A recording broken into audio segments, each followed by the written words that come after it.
Aux origines de l'Horasphère. Dans un monde lointain et méconnu des humains, une paix totale semble régner. Seulement, un dérèglement de grande ampleur est sur le point de se déclencher.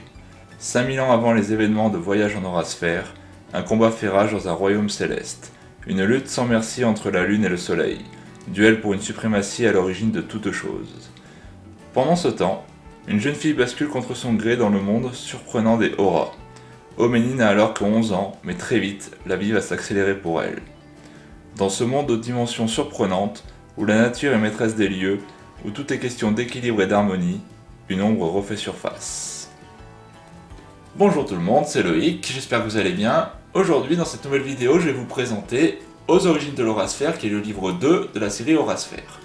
Donc la série Horasphère, c'est une série qui se décompose de 2 bouquins pour le moment, avec en livre 1, Voyage en Horasphère, et donc en livre 2, Aux origines de l'Horasphère.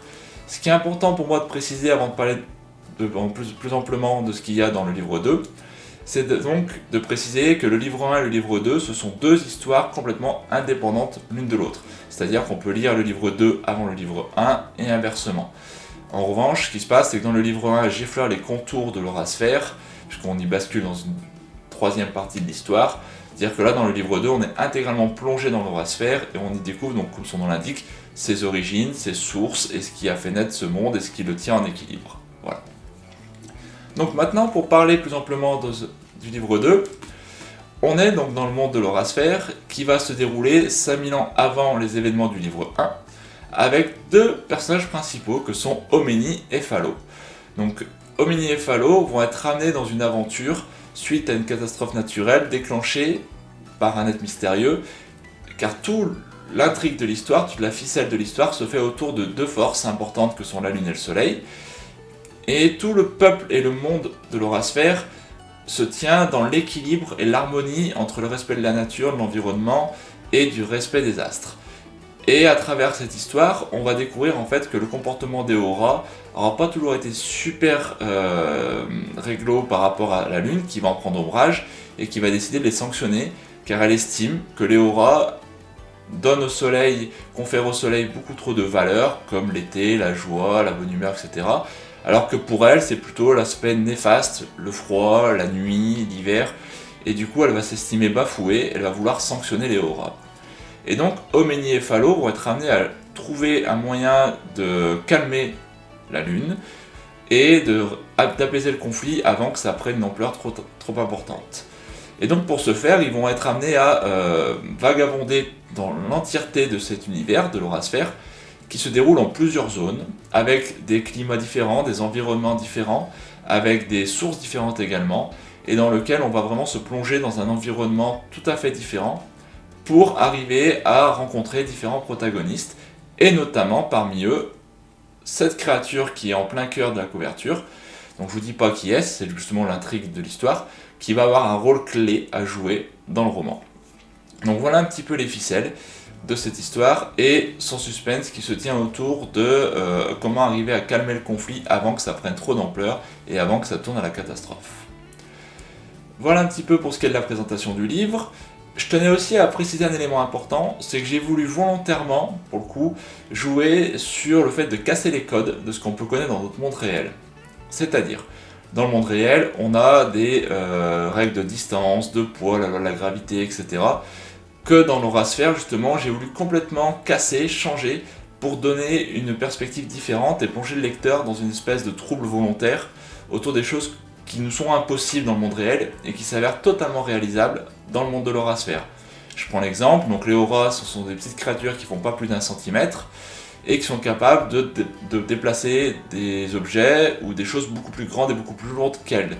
De la même manière qu'ils vont parcourir des kilomètres et des kilomètres juste en marchant, donc à pied, alors que ça va se dérouler dans une durée de temps assez réduite, alors dans la réalité il faudrait énormément plus de temps. Donc voilà, tous les codes de ce qu'on peut connaître dans notre monde réel sont cassés volontairement pour vraiment jouer sur l'aspect fantastique à 100% de l'histoire. De même qu'il y a un peu de surnaturel, il y a un peu de magie, etc.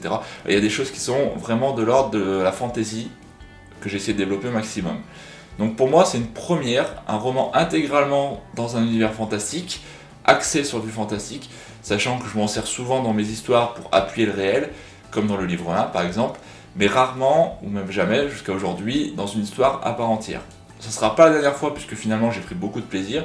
Du coup il y a d'autres livres qui viendront donc, par la suite où on sera quand même axé majoritairement sur du fantastique. Mais bien sûr pas que, puisque je garde aussi mes habitudes autour d'univers plus réalistes et d'histoires plus, on va dire, dans notre environnement qu'on peut connaître tous les jours.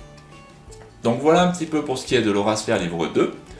J'espère en tout cas que cette petite description courte et succincte vous aura donné envie de le découvrir.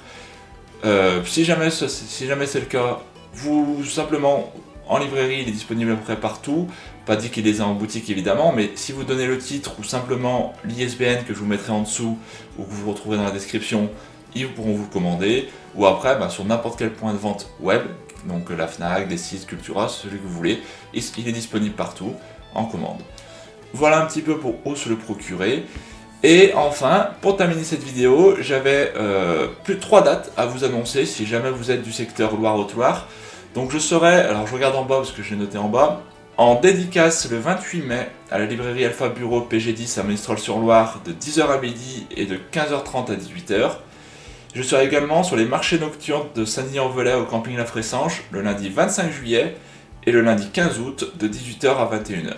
Voilà, donc je serai présent sur les stands si vous souhaitez voir le livre en réel avant de l'acheter, si vous souhaitez le feuilleter, discuter avec moi, il n'y aura pas de souci, donc je serai là pour vous rencontrer. Donc voilà un petit peu cette vidéo de présentation qui s'en arrête là, j'espère en tout cas que ça vous aura donné envie de le découvrir, et de toute façon on va se retrouver prochainement pour d'autres annonces, et pour évidemment les prochains bouquins, puisqu'il va y en avoir, si tout se passe bien, pour les fêtes de fin d'année 2022, pour 2023, et on verra par la suite. Voilà, c'est tout pour moi aujourd'hui, je vous souhaite une bonne journée, et à bientôt!